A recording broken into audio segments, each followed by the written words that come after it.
Who on earth is Glenn Murray? This is Premier League kick-off, FA Cup final weekend. We've got Manchester City against Chelsea tomorrow. Stephen Gerrard has just left us. Delighted to say that Noel Gallagher is joining us now. Noel, how are you? I'm all right, mate. How are you? Very good, thank you. Excited for tomorrow? Of course, yeah. FA Cup final. I know, we're of a certain age, so it means a lot more to people of our demographic. Because we remember way back when, 9 o'clock in the morning, stick the telly on, FA Cup final, question of sport, Bruce Forsyth everywhere, and then the game at 3. Perfect. Yeah, and they always seem to be great games. You do get the odd you get the odd stinker now, but no, I'm looking forward to it. It's we all still wish it was the last game of the season. We still got to go Bournemouth on Tuesday, and then wrap up the season. So, but yeah, no, looking forward to it. Confident because you've got this. Yeah, you've got a good record against them. Though they've not beaten you since the Champions League final in 2021. Yeah, but they'll turn up tomorrow. Don't worry about that. It'll be a tough game. I think we need to score first. But they'll pull it out of the bag tomorrow, Chelsea. They're not going to come and it's not going to be an easy game by any stretch of the imagination. I'd say the player that's really impressing me at the minute for City, Jeremy Doku. I mean, there've been phases of the season where different players have been the star. Semenyo had a spell where it was him. Haaland had that spell where he couldn't stop scoring. But Doku at the minute's been unplayable. He's been amazing. If only he could play like he played the last 5 minutes against Everton. If only he could play the other 85 minutes like that, he'd be Ballon d'Or. He'd be a Ballon d'Or winner, wouldn't he? But no, he's been great. He's if he sorts his end product out, his final pass. We were at the game at Brentford, right, last weekend, and he was forever beating his man getting to the byline and passing it to a Brentford player. It's like, come on, But he's you can't touch him when he's going past you. He's pretty special in that respect. How special is it going to be for City fans tomorrow, based on the fact that it could be the last time Pep leads you out at Wembley? It's going to be the last time that Bernardo Silva walks out with you at Wembley, John Stones as well, and possibly some others. It's going to be quite a nostalgic day, isn't it, for City fans tomorrow? Yeah, I didn't know this until yesterday, but this is Pep's 25th visit to Wembley since he's been here. Crazy. That's mental. It's going to be Bernardo's. This is Bernardo's swan song, and John Stones. Maybe Aki will leave, and it's the end of an era coming now. We still don't know whether Pep's going to leave or not, but it could be his last trip to Wembley. But it's going to be a great day. Hopefully the weather will be nice, and it'll be we'll get the result. It'll be a great game. We win 4-3 or something. Will be amazing. But yeah, these are great occasions. You can never get enough of them. No, when you mention there end of an era, and when you reflect on long-term successful managers in the Prem like Wenger and Fergie, is there going to be a similar demise at City? And if not, why not? Let's see, what am I trying to say here? Yeah, the guy that takes over after Pep is pretty much on a hide into nothing. You want to be the guy that... It's like Emery at Arsenal, do you know what I mean? He took over after... Yeah, well, just... You can't live up to what Guardiola's done at City. You'll never be able to do it, So... So the guy that you want to be the guy that takes over after the guy that takes over, but Pep's legacy is if he should leave, we still don't know yet. But Pep's legacy is staggering already, and there's bound to be a dip, I think some of the there won't be that pull of all the great players that we got. They all want to play for Pep, and if he's not there, will these up and coming superstars like Julian Alvarez and Bernardo Silva and Jeremy Doku, will they want to come and play for Maresca, for example? You know what I mean? So, but everybody's ready for it. It's kind of City are in a great position. The club is amazingly run. All the people behind the scenes are the best in class. So, I guess we'd stand a better chance than any of continuing the success, but it will be difficult for sure. You mentioned it's 25 at Wembley for Pep. I think I'm right in saying it's 23 with Manchester City for Bernardo Silva. Where is he in this recent pantheon of great City players, the David Silvas, the Agueros, the companies, etc.? Oh, he's right up there for the fans, I can tell you that now. I don't know. I don't. You know, in the like you say, in the pantheon of Premier League greats, he probably wouldn't. He wouldn't feature heavily in it for City fans. He's one of us, and we adore him. And he's right up there. He's right up there with all the big guns for us. We love him.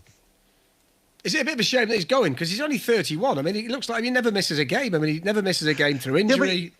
Yeah, but he wants to go. That's it. Yeah. You know, he gave the club 2 years' notice. He said he'd see out his contract and then he wants to leave, and that's it. You can't blame the lad. I mean, he's been getting rained on for the last 9 years. You know, he wants to go and get some sun. You know, don't we all? Yeah, he gets. He gets a statue though, surely.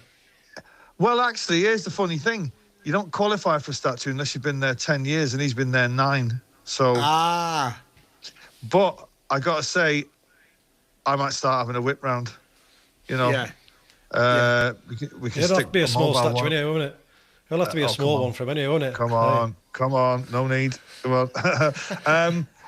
He should get a statue. He's been astonishing. I've loved him since the minute he walked through Manchester Airport in a pair of pink shorts, dragging a suitcase. He was on his own. He was like, it's one of the greatest pictures ever. And I've met him countless times, and he's one of the nicest, loveliest, most friendly, engaging, warm, becoming lads you could ever meet in your life. He's such a dude. And the relationship he had with John Stones, who was also out the door, it's quite sad because John is like, I mean, John's been an incredible player for us. You know, man of the match in the Champions League final, playing at centre half, and he got it for playing in midfield is mind-boggling. But these are two greats of the modern era for us. Did Bernardo call his dog John? Is that right? I think he did. Oh, unless he was taking a mick. No, he called it John, and he called the next one Charles after the King. Did he? Yeah, apparently so. That's quite a change from John Stones to the King of England. Fletch, this is, I gotta say, like, we've been doing a lot of these on a Friday. This is probably the best one I've done. How the hell have you managed to get two absolute legends on the show? But like, I'm just sitting there thinking, I can't believe Noel Gallagher's talking. It's unbelievable. What's going on? How is this working out?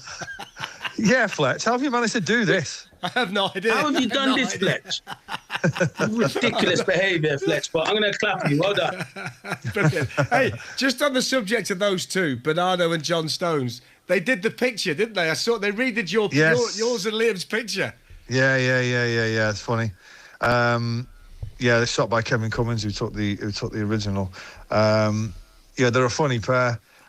It's going to be sad to see them go. And when you see John and his goodbye video, he gets quite emotional, which all the players are, I guess, because they've been involved. They're all for their 8, 9, 10 years, and they've been involved in the most successful period in the club's history. So it is emotional for them, and Pep's going to get emotional too on the day that he leaves. And you know, it's the end of an era, but. A lot of talk amongst the City fans is, you know, what we're going to do, but I think these things are a good thing, because it gives you a chance to celebrate the guys that are leaving, and you know, to dust yourself down and take a deep breath and start again. You know, and there's nothing better in life than building something new.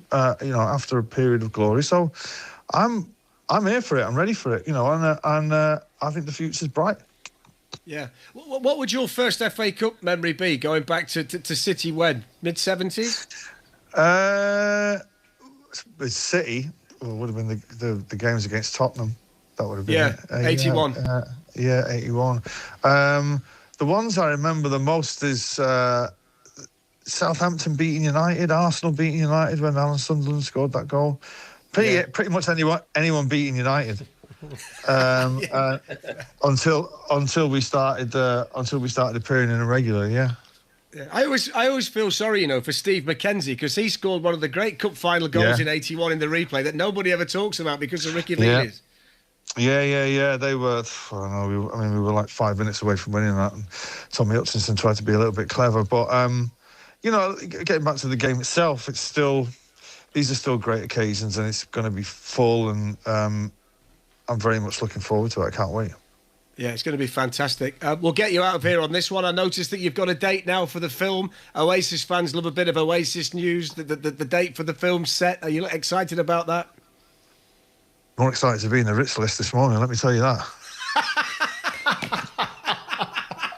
By the way, I was going to say that was an impressive number. That was an impressive number. The number is impressive. Rich list number. I saw that this morning, Fletch. I was like, wow. Okay. I was lying in bed this morning thinking, I better call my accountant because I know for a fact I haven't got that much money.